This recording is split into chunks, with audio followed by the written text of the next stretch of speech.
Hello and welcome to Hello Governor, the podcast. As always, I am Abdullah, and my guest today is introduce yourself, good sir. My name is David Monteith. I am an actor, a voice actor, a motion capture performer, an OG podcaster. Yeah, I think that's it. uh, a father. Yeah, Man, which, I mean, you yeah. gotta you gotta wear many hats to be in the arts, obviously. Oh my word. I think so. I mean, just in the acting thing, I was talking about this. So I've just finished doing a play. It was A Christmas Carol. And I just finished doing it, and I was talking, we come to the end, and all the actors involved are like, what are you doing next? What's happening next? And everyone's not sure. And we were talking about the fact that I think just acting, I don't know about voice acting, but just acting, I think the stats were 4% of actors can afford to just act full time and not have a side hustle or anything else. And I thought that's crazy. Yeah, because it's a very competitive market and it's a very competitive business, and you have to, you got to be hungry. You got to be hungry. You're constantly like, there is no. I don't think that like any actor I've talked to, I don't think like when they're done working, they're never going to be like, oh, that's it. It's always okay. I did this thing. It was cool. Now I'm hungry for more. I want to do the next thing. I know, because I finished this and people are like, oh, you're going to take a rest now. And I'm like, a rest? A rest? I'm chasing the next bit of work.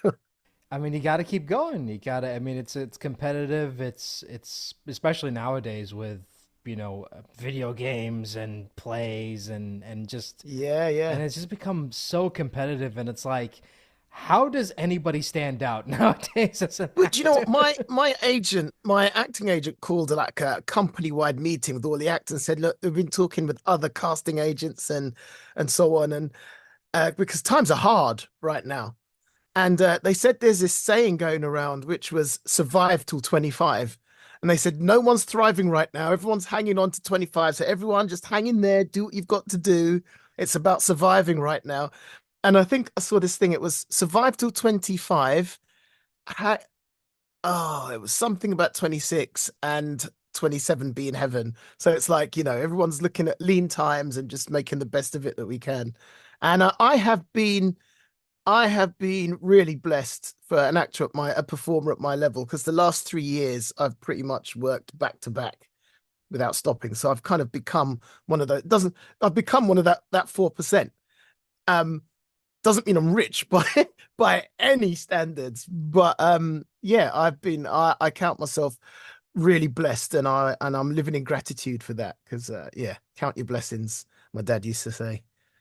Yeah, and you're slowly starting to build an impressive resume. I remember when I reached out to your agent to see if you were available to do this. They had told me like, you just caught him at a bad time because he just booked a theater play, and it's like, oh, okay, no, Yeah. it's like you go be an actor, you go do real Yeah, work, yeah, yeah, yeah, yeah. It's good. It's yeah, but this is the life I've chosen for some reason.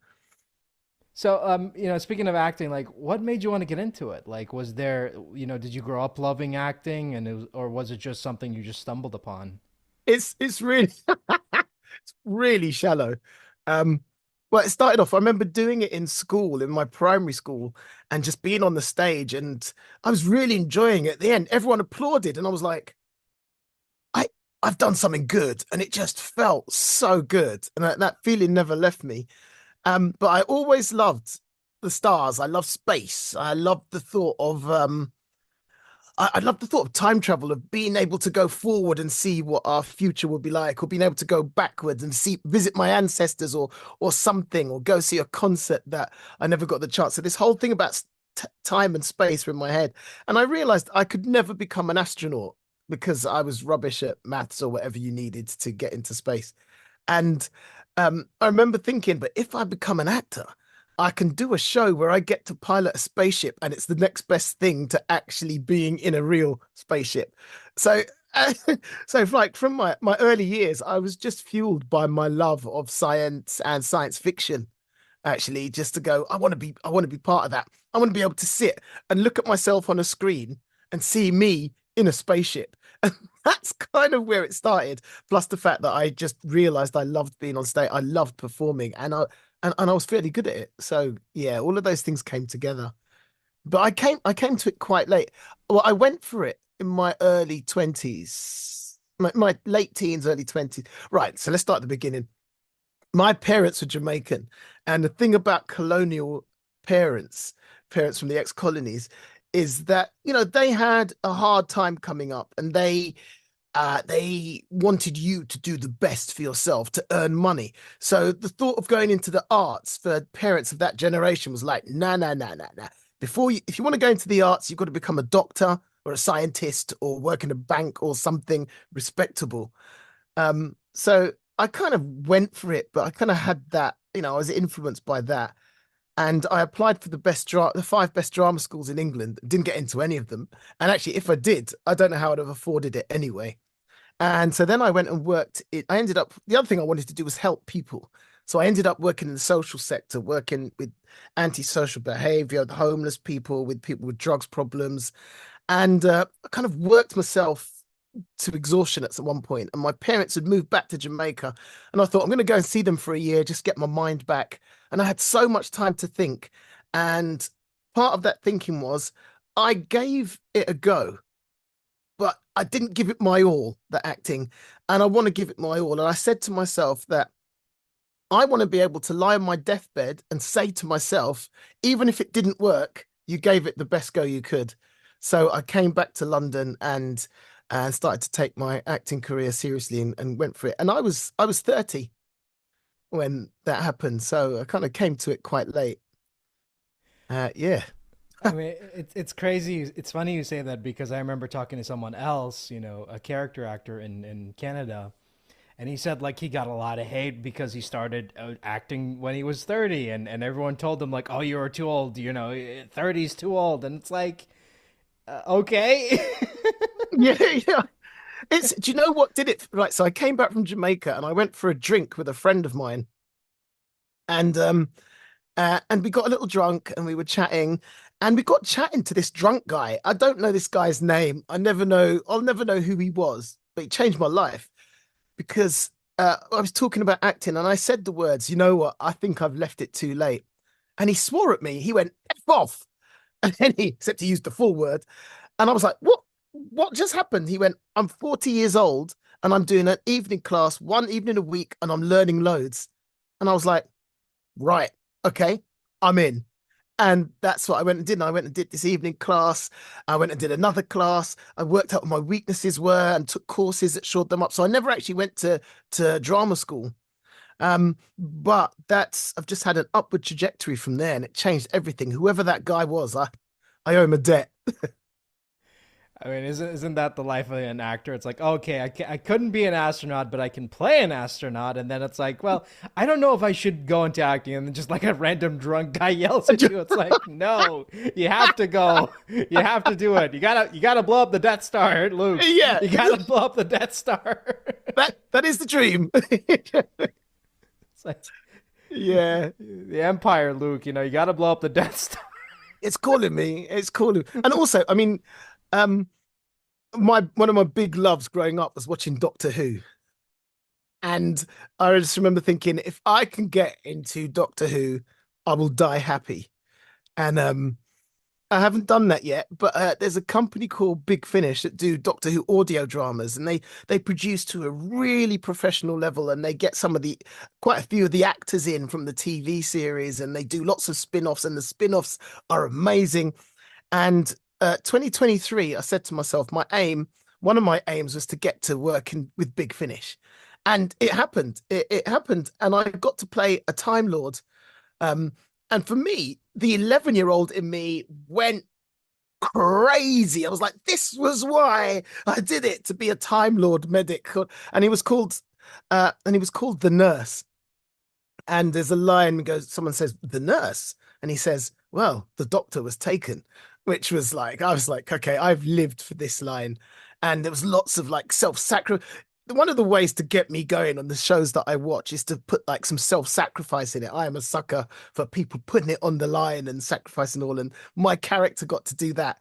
And it was like I just remember I went home and I rang my best friend and went, "This is what I just did." And he went, "Man, this is what you live for. This was the whole point." And I was like, "Yeah, I, I'm really, again, I was like, I'm really blessed. I try to make a real effort to live in gratitude at the moment. So I was like, yeah, do you know, I'm not rich. There's a long way to go. All the things I want to achieve are still out there, but I just need to uh, just take stock of what I have got and what I have achieved and just appreciate that. And I've done that. And now I'm moving on. What's next? You know, Yeah, because there is no "I've made it" moment whenever you talk to actors. Like there just isn't. Like there is no moment where you're like, "Oh, I'm in Doctor Who now. I've made it. This is it. This is the peak." It's like no. It's like it's just one job, and it'll open up another door, and then you'll get another job and another job, and until you're and that's the dead. thing. And that's the thing. It's because like you don't get a job you love and then stop. You have to, because part of it is um doing this pays my bills as well. So I'm not going to go, this is the dream job, I'm done, because I still need to pay my bills. This is my profession. You know, I love it, but it's still got to put food on the table for my children. Do you know what I mean? Yeah, and it's I mean the struggling actor. I mean it's a stereotype for a reason. I mean it's a thing that exists. Yeah. Yeah, yeah, but I always thought I was destined to make it rich from this job, but it's not happening. But I'm still living in hope. Yeah. So I mean working on Doctor Who, what was that experience like? Did imposter syndrome kick in, or was it just like another gig for you? I I don't for the most part, I don't get imposter syndrome. Um, I trust the fact that I've been doing this for a long time and I know my craft. I trust the fact that if someone's cast me, uh, they've done it for a good reason. That's good to them, and I may not even understand why sometimes, but I've chosen to trust them. And this isn't an attitude that just comes fully fledged in your mind. It's one I've worked on, and I've made a decision to think that way. That okay, this is where I've been chosen. This is where I'm meant to be, and I'll live in that. I do get nervous because you go, well, am I going to deliver what they want? But also with doing that Doctor Who audio drama, it was like actually I think yeah, it wasn't imposter syndrome, but there was definitely nerves because I was like, I've waited a long time to be here. I just need to be good enough that they go, yeah, we need to get this guy back. Um, and also, I think the other thing I clung to was when this comes out, I will be listening to it and I won't be listening to it as an actor, trying to improve my craft. I'll be listening to it as that little boy that always wanted to be in one of these stories. So I think for me, it was this overriding excitement, and I had to actually stop the excitement from getting the better of me and actually go, I'm still a professional. There's people in the booth that I'm working with that I've always wanted to meet. That's great. You can't fan out. You are a professional just like they are. Just chill your beans, David. Just cool down and be the professional that you know you are. But most of all, enjoy yourself. So I was determined to enjoy myself. So yeah, it was such a great week. It was a great week. That warms my heart, man, just to hear people like not only get to work on something that they love doing, but it's something that has sentimental value to them. It's just so warms my heart. Oh man, that is yeah, and I think for me, that's the ultimate. See, I'll do lots of jobs. I'll happily do lots of jobs and love doing them. But to do a job and they give you money, and it's like you say, something that is means something to you. So I mean, that is, yeah. I'm just talking and I'm just thinking, man, I've got a lot to be grateful for. So yeah. So, how did you transition into to voiceover? Was it something like you also wanted to pursue, or was it just something you also stumbled upon while doing theater work? So yeah, it's nothing. It's not something I ever started out even thinking about. And in fact, when I started, there's an Actors Equity over in the UK called Actors Equity and an Actors Union, and our Actors Union is called Equity. And they messaged me and said, "Oh, David Monteith, there is another David Monteith, so we recommend you change your name." And I looked at this other David Monteith, and he was a voice performer. He did mostly audiobooks, and his Monteith was spelt differently, and he was a white Scottish guy. And I was like, no one's gonna confuse us. I'm not changing my name. And then I kind of got into voice work, and he's kind of got into acting work as well. And it's just got confusing because sometimes I get his fan mail, which is a little embarrassing. And, and one time I turned up for a voice job, and the technician opened the door and went, "Oh, I was expecting the other David Monteith." And I was like, "Oh, have you got the right one?" He goes, and he looked up and goes, "Yeah, yeah, it is you. I just thought it was going to be the other one because I got confused." And okay, maybe I should have done something about my name. But how did it come about? So I was just doing my acting. Most of my acting is theatre stuff. I mean, I really want to kind of try and break into TV and film a bit more, but the majority of my work's theatre stuff. And my agent called me and said, "I've put you up to do the voice for a sort of a mini documentary." And I was like, "Oh, cool." And I just went along and I did a little read and they liked it. And I went along and I did this thing. And it was a eco documentary about this train that takes tourists along the Grand Canyon, and it uses vegetable oil or something like that. And so we did it. And just as a joke, I started doing it in an Old West cowboy accent. And they were like, "That's it, that's it." And I was like, "Well, I was just joking. I don't even know if I can do it that well." And they kept it. And that's there forever. But then I came out of the studio and go, I really enjoyed sitting with the microphone, watching what was happening on the screen, using my voice, and not actually having to memorize lines as well. The lines were there in front of me. And I was like, I could do more of that. They got me in to do another couple of uh documentaries. And I don't know how long ago it was, but I suddenly went, I want to do more of this. How do I get into this? And I found something called VoiceOver Kickstart online, which was a free course just to get you understanding what it needed in terms of what you needed at home, in terms of hardware, what software to use, how to use your voice, and what's expected in the industry. And it was one of those free courses that you do, and it encourages you to pay to do an advanced course. And doing that, I met a load of people and I ended up going to voiceover networking things. And I met a bunch of people who went on to become directors and producers and stuff. And that really launched stuff. So I would say the biggest thing for me that's really launched my voice career was meeting people who were in the industry. And of course, you had to find something to go to meet those people. But it was making connections that really, really did it for me, actually. And I'm an actor, so there's all kinds of voice work. But obviously, the stuff I'm gonna prefer is gonna be like games, like audio dramas, um, that kind of thing. That's where I'm gonna really come alive. I mean, you got a network. That's another important thing that not a lot of people talk about. It's like it's a lot of networking. Absolutely. And I always say if it's something you want to get into and someone says, "Oh, I'm a voice actor and I'm going for drinks with some others," go for drinks. Do you know what I mean? Don't think, "Oh, well, how's that going to help me?" Just make friends with people in the industry. And some of those things you do not see a direct you don't see a direct and immediate response to. I've had things that have come home to roost like 6 years later. Someone I met 6 years ago has remembered me or been reminded of me or something like that. So it's someone said this to me, and I didn't quite believe it until I was right in the middle of it, that this industry really making it in this industry is really a marathon. It's not a sprint. And I'm finding that absolutely. And actually, I look at some of the games I've done and the progression that I'm slowly making through the characters that I'm doing. Yeah, it's really nice. I mean, you were in Baldur's Gate 3 and Metaphor, and that's like two big ones. Man, I what is hilarious is that with both of those games, I had no idea. To begin with, they wouldn't tell you what they were. And so you don't really know what you're doing.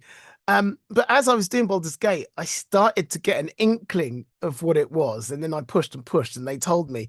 And I used to be a gamer. Then I had kids and that just went out of the window. So I went to my best friend is a game and I said, "I think I'm doing this game. Um, and I've heard of it, but you've probably heard of it better than I have. It's kind of Baldur's Gate." And he lost his mind. He went, "What? What? Are you mad? Are you crazy? That's made." And I did 8 voices for that game. No, I did. I did 8 characters for that game, but they changed my voice on one of them, which happens actually. It was really so with Baldur's Gate, you also did motion capture. So, when they put you in the suit and it's got all the dots over and they map your body to the avatar on the screen and then they lay the character graphics over that. And that was so much fun. I really loved that. Um, and I took note of all the characters I did 8. I was really proud of that. And then one of them, I found them on YouTube and I was looking at him and I was going, I recognize the words. I recognize the body movements. That's definitely my movement, but that's not my voice. And I understand that that happens. It's one of those ones I wish I knew why it happened. Is it something I'd done or not done? How could I improve? What had I done that meant it? And it might not have had anything to do with me. They might have changed their mind about what that character should sound like. But it would be nice to know. Um, Metaphor, I had absolutely no idea what it was until quite close to the launch, actually. And my mind had already been blown over being in Baldur's Gate, but being in Metaphor and being one of the main characters, not one of I called myself a second tier main character. So that was the most important character I've ever done in my career so far. Um, and it just and then when I started to see the anticipation for the game, and then when I saw the figures for the day one of sales and how many people were playing it on Steam, I was like, I just remember sitting there going, "Whoa, what's going on? This is nuts!" And I'm seeing so much love for the character I played in Metaphor all over the place. It's still blowing my mind. Actually, I'm just so excited still. I mean, he's my favorite character because, like, he doesn't do much in the grand scheme of things, but every scene he's in, it's like, can you give this guy his own spinoff? Because he's just amazing. I mean, and yeah, and so that character's really interesting because I was poking around anonymously on Reddit to see what kind of reception it was getting, and someone was saying, "Ah, I really liked all the characters' voices apart from Neuras." It goes, "That's blatantly not a real British accent," and I was like, "Yeah, well, I heard I heard the voice actors are actually British." Because no, but still, it's not real. And I thought about it, and I saw where they were coming from because it's a very stereotypical British upper class accent that not a lot of people have. I say, old boy, what a bally joy to have you along for the ride. What? And it's really stereotyped. You see it in a lot of old British movies and stuff. And I can understand why someone said that's not realistic. So when I first went in, they said we want someone who does RP, he's very upper class, and he's really funny. People are going to love me. He's going to be hilarious. So I went all in on the good old, what's that old boy? Ha ha ha ha. I love it. And I got the job. And then when I went in to record it, um, I just went a little bit over the top and too far. And the director had to bring me back a bit and go, just remember he's a real person. I was like, good point. That is basic. I should have known that straight off. So I had to just bring a bit more reality in him. And what I really focused on then was an old boss that I had that I used to work for. And he used to be he was British. He was a Commodore or something like that in the Navy. And he actually spoke very much like that. And I remember we had this work residential. And I saw him one morning. He had a newspaper under his arm. And I was like, "Oh, morning." And he went, "Oh, morning, David. I'm just off on my morning George." And I was like, "What?" And it realized his morning George was he was going for a poo. It was he was going to that's what he called going for a poo in the morning. "I'm just off on my morning George." And so Neuras' voice became very much based on this guy's voice. And it was like, it may be stereotypical, but this guy actually exists. So it was but it was a good lesson in going, doesn't matter if there is comic relief in a character, all characters are based, they're still real characters with real feelings and real motivations. And there's a bit in the game where you really get to grips with Neuros's motivation, where he was and what he's lost and where he is. And those things are all real. And his excitement for tech is real. And, but it's every time I see a cutscene of it, I kind of forget it's me doing it because I just get so caught up in the joy of the character. I mean, he has such a fun design, like a very like pirate design, like very Yeah. Someone pointed out on Reddit, like he looks like a One Piece character, and I'm like, Yes. yes. Yeah, I saw that. I this was excuse me. I was listening to your previous episode and the guy you were talking to, forgotten his name, but he was talking about not going, not having enough good characters to go to cons yet. And so I was, I'm totally I've gone to the con as I've gone to cons as a punter, as a person who likes that stuff. But I've never gone to con because of a game I did. But I think there was about 6 or 7 of us in the English cast that got invited to go to the MCM Comic Expo at the Excel Centre in London. And we did a panel. And then and I couldn't believe the game had been out 3 weeks. And there was a huge number of people at this panel. And I was like, what? And then we did a signing, which I couldn't quite believe the amount of people were there for a signing. But what was my point here? Oh yeah, the point was this. I thought if I'm going to go to the con, maybe I could cosplay as Neuras because it didn't look that hard. But his coat slash cloak thing was really hard to find one that's affordable. And also having that kind of 4 wings thing that he has is really, I was like, yeah, I haven't got enough time to put this together. But one day I would love to turn up as at a con dressed as Neuras. I'd love that. Because like I say, I love his design, even down to his pin's nez glasses that kind of just balance on his nose and stuff. Yeah, I just think he looks so cool. I think my favorite bit of my favorite thing about him is his sandals slash like loafers hybrid. I'm like, whoever came up with that, you deserve all the awards because that's Absolutely. brilliant. Because it's so weird. It's just footwear, and yet it says so much about who he is. And it's so the other thing I liked was he's probably one of the oldest members of the crew. And there's a bit where and the animation is just so good. And there's a bit where he's standing in the background, but he's not standing still because obviously he's got old bones. So he's like kind of, he's taking the pressure off one foot and hopping to the other foot.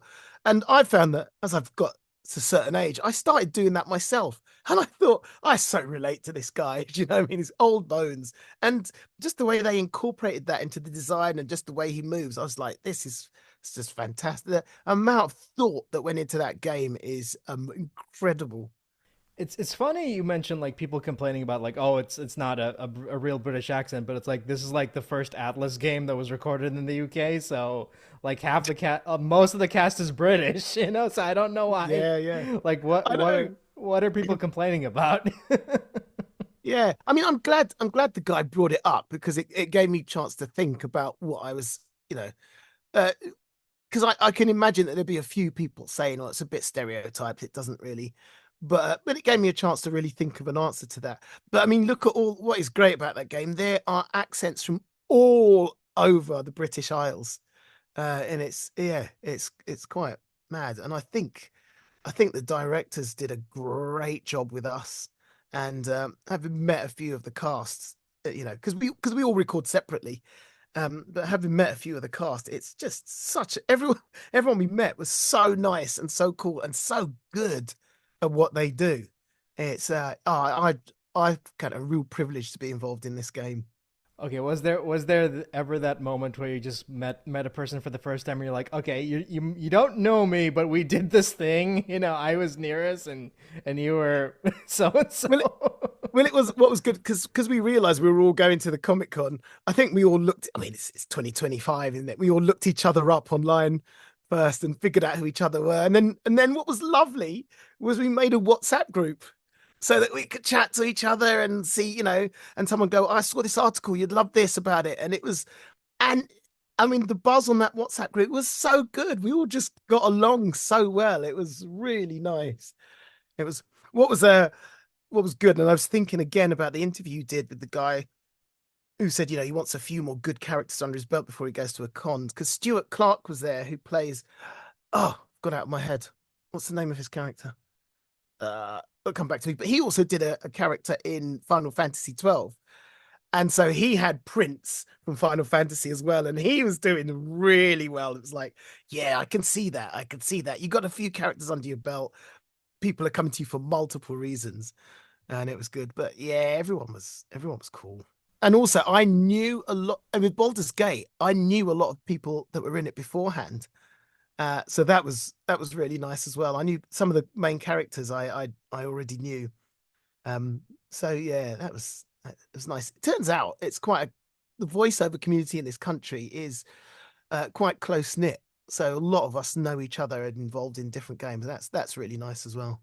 Yeah, because it's not as. I mean, I don't want to say it's not as big as like the U.S. or the UK or the or Canada or wherever, but I mean it is. It's a We're small. It's we're a much small. smaller country. We're a much smaller country.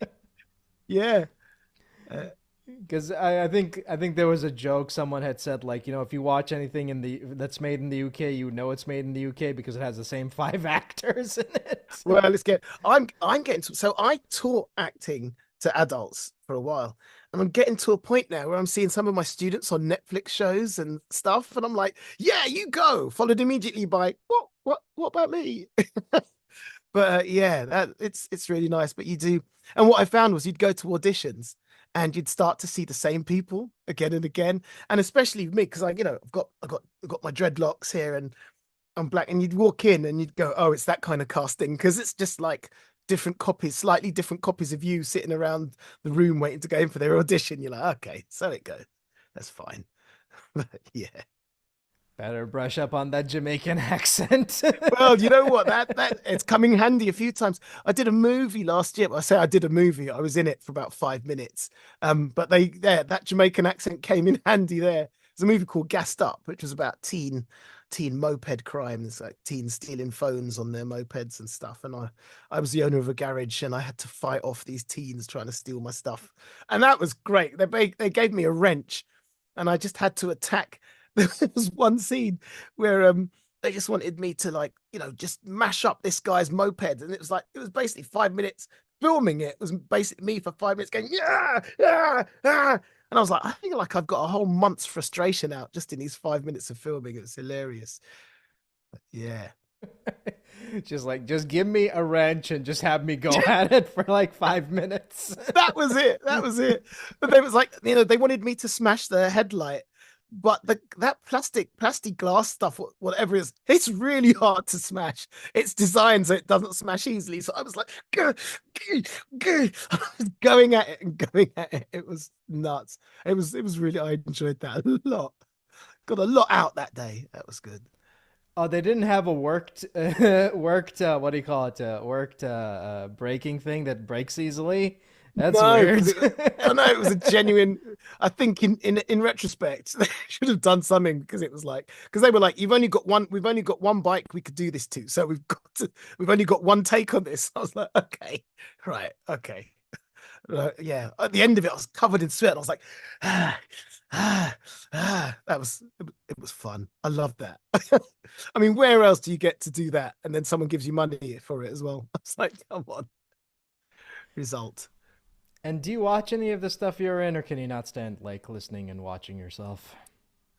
Um, I I do watch myself, and for two reasons. Number one, if it's something that I would have watched anyway, it's just or listened to anyway or played anyway, I absolutely do because I get transported. So if it's something science fiction or fantasy, I am like, yeah, this is fantastic, and I'm in it, I'm living it, and I kind of convince myself that it's real for a little bit while I'm watching it, and I just get caught up in the joy of it.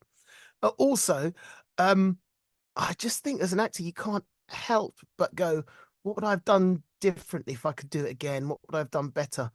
Um, so like I'll often listen back to audio books. Like I did one audio book and I listened to it and I went, oh, that is terrible. No one's told me it was terrible. I just went, I'm not happy with that performance. And I'm thinking, right, what can I bear in what can I learn from that for next time? How do I approach it? How do I be more interesting? How do I do that? And I think as an actor, you never really stop taking notes. But I mean, to be fair, I'll do that with anything. I'll sit down and I'll just watch stuff on TV, and there's a little part of my brain's taking notes on the performances that I like, and think, oh, they're really good. I wonder how can I, do what would I have to do in my head to be able to do something like they're doing? Not the same, because you don't want to be the same as anyone else. You can't be. You can only be you, and that's who you should try to be. Um, but you can still learn from others. There's so much. You never stop learning, and the minute you think you've got nothing left to learn from other people, is when you start to spell your own doom, I think.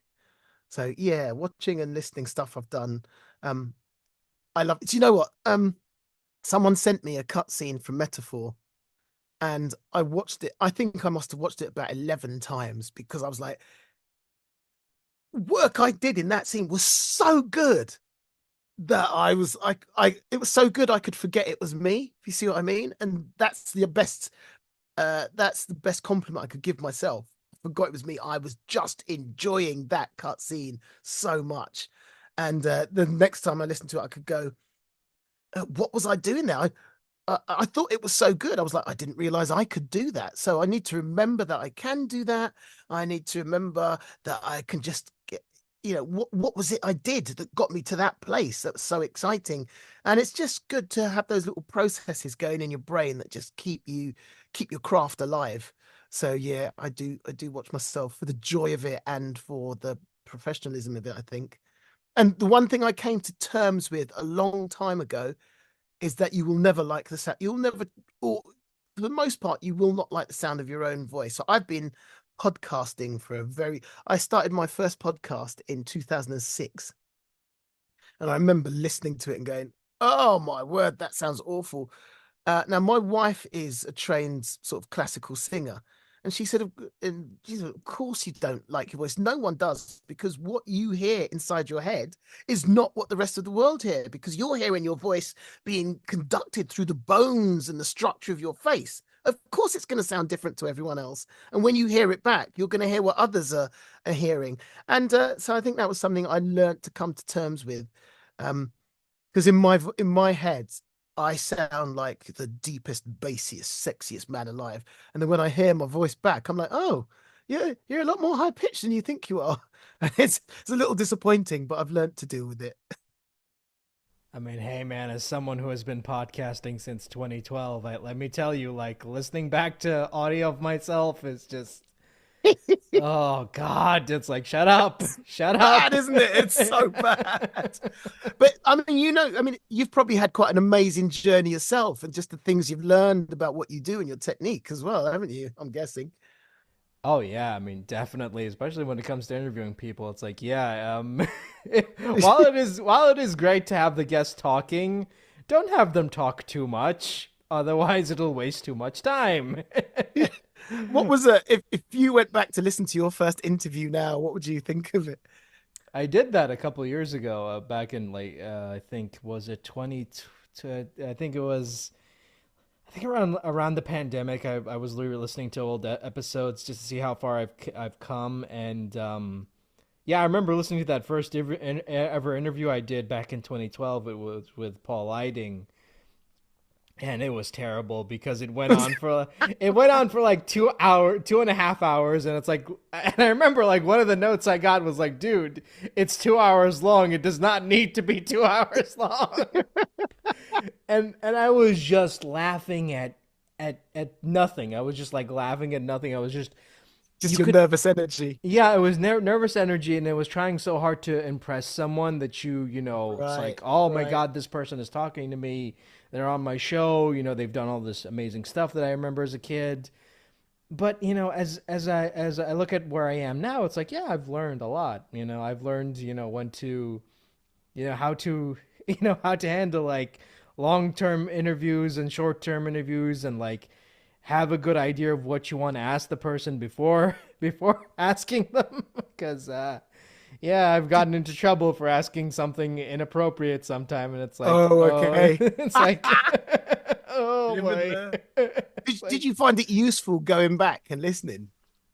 yeah, I mean, otherwise how do you learn? How do you Yeah, there we learn? go. Because if you don't go back and re-listen to yourself and just like, because I'm a person who likes to look back, not look back in a in a negative connotation, but like Mm. I like to, I don't want to say critique myself, but I like listening to how far I've gone. I re-listened to something I recorded like in 2020 versus something I recorded in like 2024, and I can hear the difference. It's like, okay, I sound more confident here versus where I was mentally back then, which wasn't good.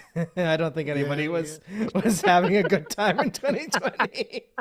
No, you're not wrong. You're not wrong. And Yeah, and and sometimes like you listen to episodes, I listen to episodes, and it's like, yeah, this is going nowhere. And I've recorded episodes that I will never release because not because they're bad or anything, but just like the vibe wasn't there. It's like, oh, okay, this is just like you can hear it. You can hear that like it yeah, just yeah, wasn't working, and it's like, oh well, on to the next one. yeah, yeah. And I mean that's exactly why I'll go and listen to my stuff, actually. I did an audiobook last year called Januaries by an author called Olivia Blake, and it was brilliant. I mean, the book with the writing was brilliant. It's an anthology book, and there wasn't one bad story in it, which is really unusual. And I listened to it, and I was so pleased with it. And I was like, wow, just just seeing how I'd improved in, and I remembered this book that I'd done that I didn't like very much, and I was like, oh, the I'm so glad that I'm improving. I'm moving forward in my craft. And I look back and I don't regret the one that wasn't great because that was part of the stepping stones for me to get better. It's all valuable learning. But yeah, there you go. Yeah, and even like I mean, I'll go back and listen to old episodes I've done, and I may not like them, but it's like they were a learning experience, and that's life. You can't just cherry pick the stuff you like and don't like, and just be like, okay, that's where I am as a person, because that's not how life works. It's like you have to take the good with the bad, and sometimes I'll record episodes that I really like, and sometimes I'll record episodes that were just terrible. But that's just like, what can I do? It's like I can only do so much. Basically, is what I'm Yeah, trying to yeah, yeah, say. yeah, yeah, And that's like just any creative. It's like just try to give it your all. And if you're not gonna always hit it out of the park every time, but you're gonna get better. And if you don't do it, then you're never gonna improve. I think like and I said this before, like I think I there were definitely times where I listened to old episodes and felt like, oh man, I'm terrible, no one's gonna want to talk to me ever again, and blah blah blah. But it's like, okay, you recorded a bad episode, that's fine. you know Learn from it. yeah, Just like yeah, take what worked, and just discard what didn't work, and just try to improve on it. And that's what I've been doing for the past couple of years now. And I've said to myself, like, the worst thing you can do right now is quit, because yeah, you've yeah. been doing this for a while now, and I've been interviewing people since like full. I switched. It was originally, well, like just a show about where me and my friend Tom would talk about whatever, but I wasn't happy with that format. I was just I was just depressed. I hated that format. I was like, ugh, this is so boring. This is so stupid and whatever. But and someone told me like years ago, like, well, you like voice actors and you like acting and all this other stuff. Like, why don't you just interview people? And there was that point. There was that idea in my mind. There was that little voice in my head going, "Oh, no one would want to talk to me. No one would ever want to talk to me." But then, I just took that leap of faith, and I just said, "Hey, Brilliant. I'll do it, and I'll keep it. I'll keep it going as long as I can until I'm like physically unable to for whatever reason." And I think what I love about that is because there's several things you have to do there. Someone suggests that, and you have to go, yeah, I'll do that. And once you've decided to, then you've also got to act on it. And when you've acted on it, you've got to figure out how to get people on. So there's and I was like, don't play that down because it sounds like, yeah, I just decided to do this, but there's a lot that goes into making that work, which is great. And now I'm seeing like all these other like interview podcasts on YouTube and whatever, and I'm like, I'm not saying I started this trend, Yeah. but I was one of the Yeah. first, I was one of Yeah. the first, so Well, I like to say so. I started my podcast like I said, 2006 with my best friend, and I've looked around. I've looked around. Now I might be wrong, but I'm going to keep saying this until someone comes up and goes, actually. But I think we were the first black podcasters in the UK, as far as I can tell. And we were doing well, and people loved the chemistry we had. and our podcast was called Geek Syndicate. We're still doing it. It's not regular because our life has just got in the way, kids, all the rest of it. So we do it when we can, as opposed to like on a weekly basis. Which, which isn't all going to get you huge figures anymore. We used to interview people. We started just chatting, then we started doing interviews, and now it's just us chatting again. But somewhere in the middle there, we got a call from the BBC, and we thought it was on April Fool's Day, so we thought it was a joke. And they came back and went, "No, no, no, this is real." And they asked us. Long story short, we ended up doing two science fiction documentaries for the BBC iPlayer. And as far as I know, we're the only podcast and we did it as our podcast, the Geek Syndicate. And as far as I know, we are the only podcast to have done something like that on national television on a syndicated channel. And yeah, that was a real high point for us. Yeah. I mean, yeah, I still look back and go, did that actually happen? That was amazing. So yeah, it's been a hell of a journey. But none of those things happen unless you go, yeah, I'm going to do it, and I'm going to take steps to make it happen as well. So it's just like getting into this industry. You decide you're going to do it, and you actually deciding is one thing, but actually doing it is quite another. Yeah, I mean, anybody can say, "Oh, I want to start a podcast." Well, are you going to commit to it, or are you not going to do it? Or are you just going to do it for a couple of episodes and then give up on it, and then that's it? Because I've talked to people who tried starting their own podcasts, or are either failed or just started doing it for a couple episodes and then they got bored, and it's like, well, Yeah, I hate this idea of like, well, I tried doing my own podcast, but I said all I needed to say. That's kind of nonsense. I'm yeah, sorry, yeah, yeah, because like yeah. there's always gonna be something to say. There, like you're always gonna be improving as a person. You're always gonna be growing. You're always gonna be like there's always gonna be somebody to talk to. There's always gonna be Mm, like something that's going on in the world. Like there's never gonna be a point where you're like, well, I've said all I needed to say. No, like no, yeah, yeah, yeah, there's never going to be a point where there is never going to be a point in my life where I'm just going to come up here and say, well, I've interviewed everyone I wanted to ever interview. No, it's like, I'm going to yeah, keep doing this. I don't care. I love talking to people. yeah. I hear that. I hear that. It's like I am. I could happily do video games for the rest of my life. And audio, I think video games and audio dramas are my favorite. I mean, I'd love to do more TV and film. So that's my aim for 25, is to try and get more of that going on. But yeah, I was in the booth today before I came here, just doing this game and going, I love this. I can't get enough of this. I could keep going. There's, yeah, I found something. And I've said this before, but like one of the best pieces of advice I've ever gotten in life in general was someone had once told me like when something matters to you, grab hold of it and don't let that thing go, you know? And It's I it's still quite live with fun. So that. I know a lot of actors who have left the game, and I totally understand. And mostly it's because just trying to money, and especially if they've started families and stuff, and just the how insecure it is. And I get it. And I gave up maybe 6 years ago. I gave up. Um, but what I found was I couldn't give up.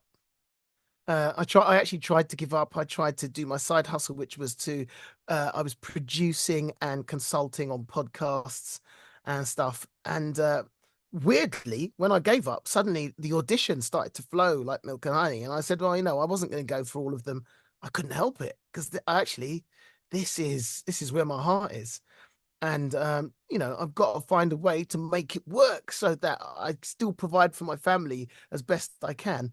I'm still trying to work that out, but giving this up is just it's just too ingrained in my DNA right now, I think. Plus, like you can't give up yet because you already set your goals for 2025, and it's Good like, point. and if you give up on those goals, then you're never gonna get them again. Yeah, So yeah. And also my next thing is, new I said Neuras is like a Baldur's Gate had some great characters in it, and it was really mad just going on YouTube and seeing people posting cutscenes of my characters because they loved the characters. And I'm like, what? This is fantastic. And then Metaphor's taken that to another level because Neuras is like I call it, like I said, a second tier main character. And my next aim now is to be a top tier character. I just want to keep moving up, moving up. So yeah, my aims aren't done yet. And also, I haven't done Doctor Who yet on TV, so that's can't stop till that happens. And are you still doing theater, or is it just like is it just like how do you balance that doing theater and voiceover and all these other things in your life? So that's not as hard as it looks. So if you get a theatre job, you are utterly out of commission during rehearsals because the rehearsals are like all day for a few weeks. But once the show starts, you have days free. So if you've got the ability, if you get a job come up that's only a couple of hours here or there, you can do that in the morning or in the afternoon before a show. So that kind of works quite well. That works out quite well. And then when you haven't got any theatre things, then just bring it on. I can do whatever. Um, so yeah, this industry can be so piecemeal in what you get that there's always a way to make it work.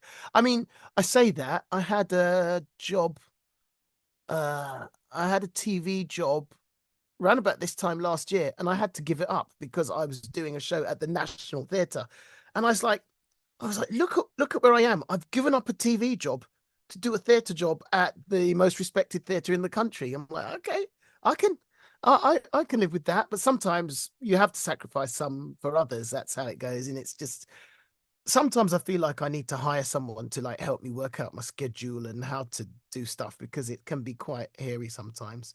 Um, it was difficult. So the job that I've just finished, a theatre job, literally came back from it. Yeah, it was in another town called Ipswich, which is on the train. It's about an hour and a half away from London, which is where I live.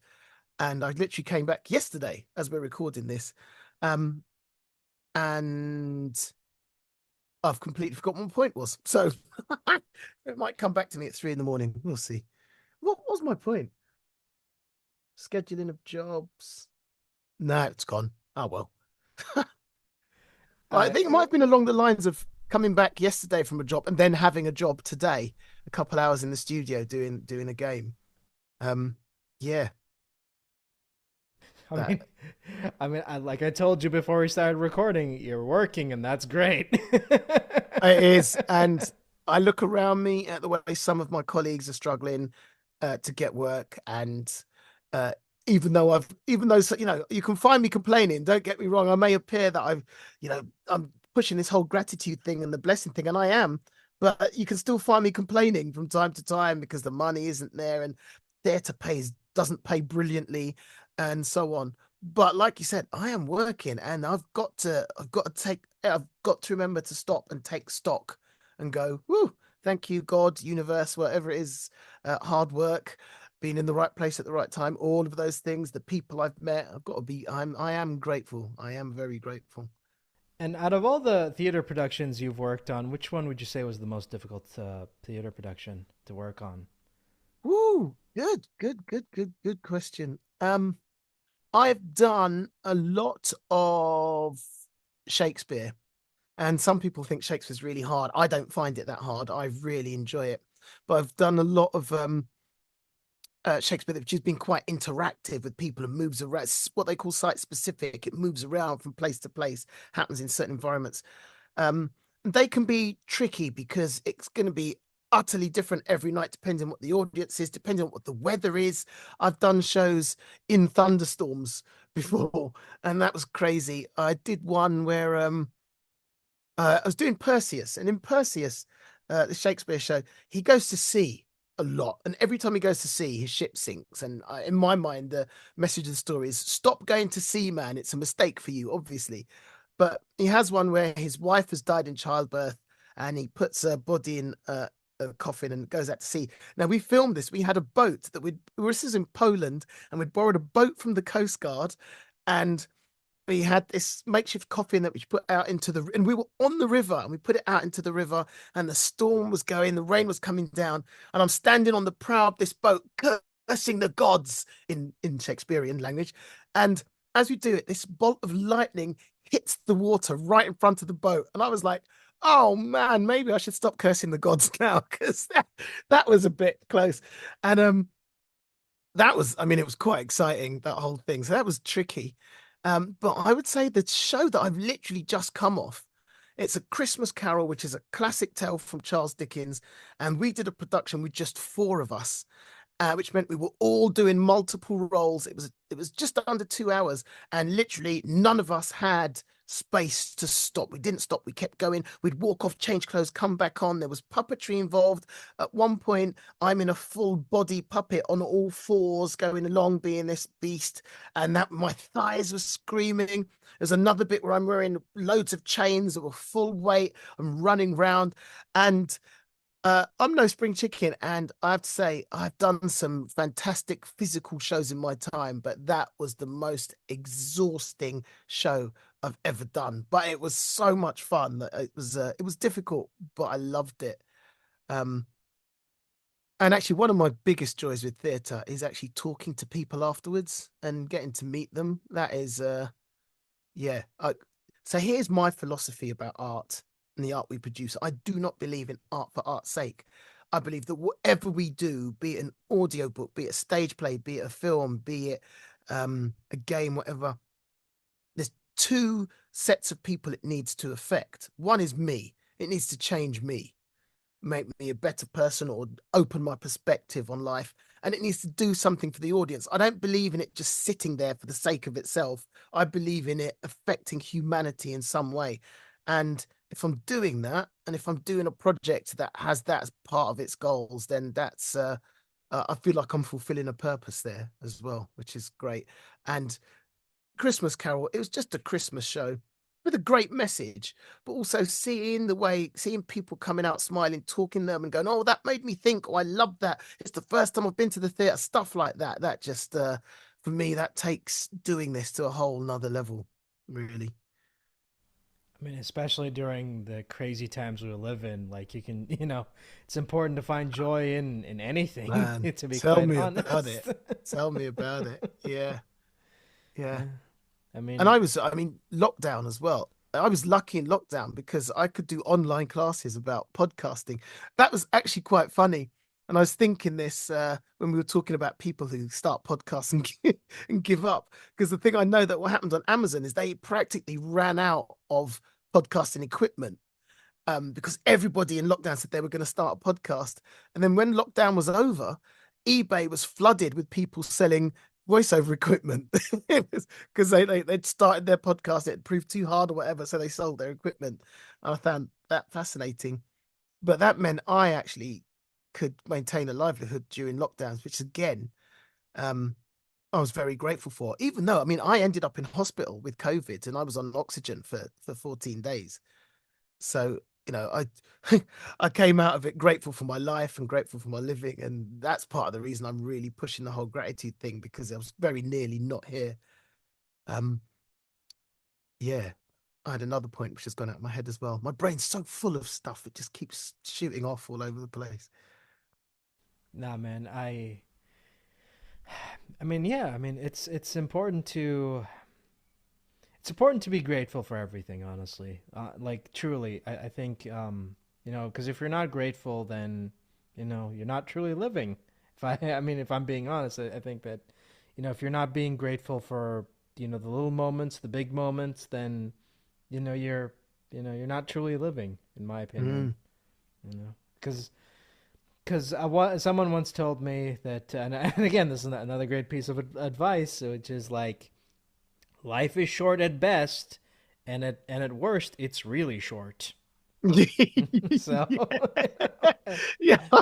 I like that. I like that. And it's yeah, not wrong. It's not wrong. yeah, and that stuck with me. The moment I heard that, I'm like, yeah, man, that is like, wow, that hit it, that hit it. It's like, yeah, it's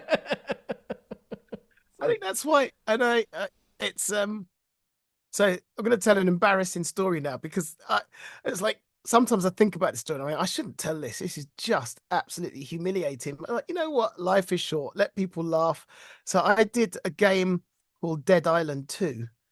Um, and I didn't do any voice work for that. I only did motion capture. So the guy playing one of the characters in it, he didn't want to do any of the body work. So basically, I came in. I had to learn his lines because there was scenes with other people, and I was just doing it. And at the end of the game, spoilers, he turns into this zombie, which is the boss monster. It's the last fight that you as the player do.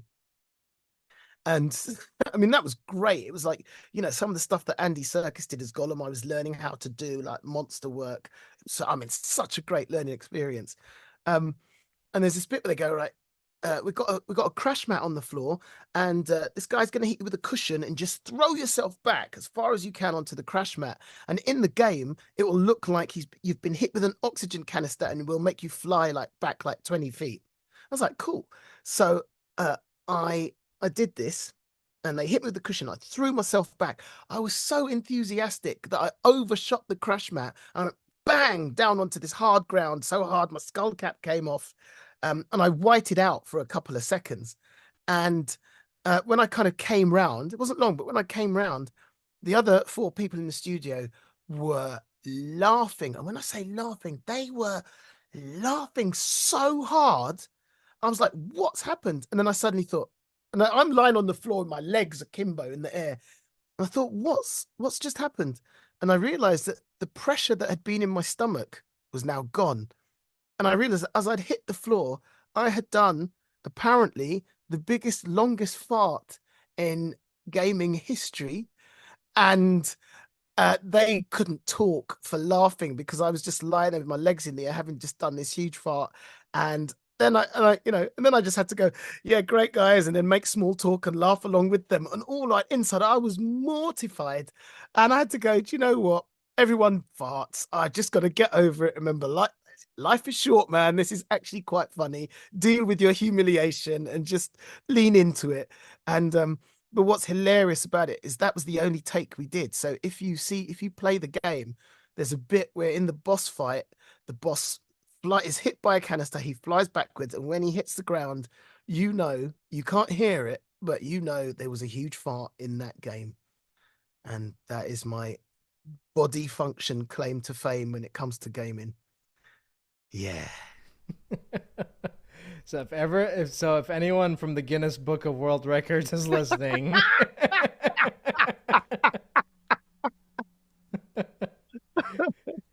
you know who to give the award to. That's all I'm gonna Oh, say. man. And completely different tack. What I will tell you, because I'm literally telling everyone, because I'm so proud of this, is that my daughter, well, my middle daughter, who is 9, has a voiceover job. And she is. So for those of you, maybe if you've got parents, if you've got parents, if you are a parent, you'll know the cartoon Peppa Pig. Well, my daughter is the voice of George Pig in the Peppa Pig cartoons, and I could not be a prouder actor dad. That's just yeah. So sometimes I literally stop changes in the street to tell them. Hey, do you know Peppa Pig? Yeah, it's terrible. Oh, okay. It's Never I mind. know. I can't say that out loud, but yeah. Yeah. Yeah. See, it's not Bluey. That's the problem. If it was Oh Bluey, my then you can just like, live off that for Bluey is Bluey is the pinnacle of kids entertainment, man. It's so damn good. The other one, I don't know if you get it in Q8, but it's called Hey Dougie. I don't know what that is. I'm sorry. It's a kids cartoon. It's kind of aimed at the same age range as Bluey, and it is so. I often said that Hey Dougie on its own makes the BBC license fee worthwhile because it's so good. Um, I think Bluey might just top it, but yeah. I did another kids cartoon called T and Mo where I played a bear called Bryn Bear. And I remember sitting in the studio and basically I had to sit there and go row, row, row, row, row, row, row, row, row, row. And I just remember thinking, what life choices have I made that's brought me to this place? But it was fun. It was hilarious. It was either this or become an astronaut. There we go. I was speaking at a festival last year, and Tim, I've forgotten his name, but he's a British astronaut. He's very popular, and I saw a talk by him, and someone said, you know, how did you become an astronaut? And he used to be in the Air Force, but he said he saw an advert online for astronauts, and he applied and got this job after 2 years sort of training and weeding out people. And I was like, wait. You saw an advert online to become an astronaut. It's a strange world, my friend. That's all I had to do. Yeah, yeah, yeah. I mean, the training underwater in underwater habitats and stuff like that, and caving systems, which might have weeded out people like you and me, but he got through. But that's how it started, with a commercial online. Join the astronauts. Okay. I got Yeah, nothing better to do. crazy, crazy. It's like I'll do underwater exercises. I'll do all the anti-gravity exercises. I don't care. Oh man, yeah, that blew my mind. You could hear everyone in the audience was like, "What?" Yeah, strange world. Anyway, before I wrap this up, can you give us an update on what you're currently working on and where can people find you online? Uh, you can find me online pretty much on every platform, Facebook, Twitter, although I can't call it X. I just can't get my head around that. It's Twitter, but I'm doing less and less on that. I'm on Instagram, I'm on TikTok, um, pretty much everything, just as David Monteith. You can find me there. I haven't got a website, which I keep getting told off for. Um, what else? What was the other part of the question? Oh, what am I up to at the moment? I've just finished this theatre play. I'm doing a game. I've got a couple of audio books coming up, and I'm just auditioning for stuff. And like I said, this is the year I get a serious TV job, and maybe Doctor Who, fingers crossed. And hopefully you get it. Hopefully we'll see more of you because you're an entertaining guy to talk to. Thanks, man. Appreciate that. Thanks for getting me on, and for reaching out. That was really nice. I really appreciate that. It's always And good to talk about the stuff you love. yeah, and funny, and I gotta before I let you go, I gotta mention this. Like when I reached out to your agents, they're like, "Oh, David won't do your." They were like, "Oh yeah, come on, David won't do your show." And then immediately after that, you contact me. It's like, no, no, I would. He would. But it's what I said. The joy of performance for me is talking to people who who appreciated that performance. I'm like, I know what that would mean for me, for someone that I want to talk to, wanting to talk to me. I know what that's like, and I just take real joy in connecting with people. So yeah, anytime, man. All right, take care. Bye bye. You too. Have a good one.